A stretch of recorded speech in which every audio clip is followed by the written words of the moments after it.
October November महिन्यात झाडांना मोहर न आल्यानं आंबा सीझन लांबणीवर जाणार आहे। मोहर न आल्यानं हा सीझन लांबणीवर जाणार आहे। दरवर्षी फेब्रुवारी महिन्यात सुरू होणारा हापूस आंब्याचा सीझन यावर्षी मार्च महिन्यात जाणार आहे। सध्या फक्त 20 ते 24 पेट्या आंबा APMC मार्केटला येत आहेत। राज्यात गेल्या काही दिवसांपासून थंडीचा कडाका वाढलाय। ही थंडी लांबल्यास याचा परिणाम आंब्याच्या झाडावर आलेल्या मोहर आणि लहान फळावर होऊन ते गळण्याची शक्यता आहे। आंध्र प्रदेश, तामिळनाडू, कर्नाटकमध्ये आंब्याचं पीक चांगलं आलंय।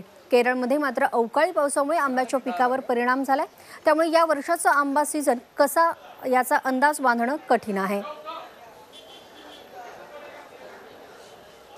ही थंडी जर जास्त प्रमाणात जर राहिली तर जे नोव्हेंबर महिन्यामध्ये ऑक्टोबर महिन्यामध्ये नोव्हेंबर महिन्यामध्ये जे आंबे झाडं फुटली होती आणि त्याच्यापासून काही बोरा एवढी, काही करवंदा एवढी, काही सुपारी एवढी जी आंब्याची झाडं जी आंब्याचं फळ जे झालं होतं ते जर थंडी जर जास्त टिकून राहिली तर तो माल गळण्याची शक्यता आहे झालेलं आहे।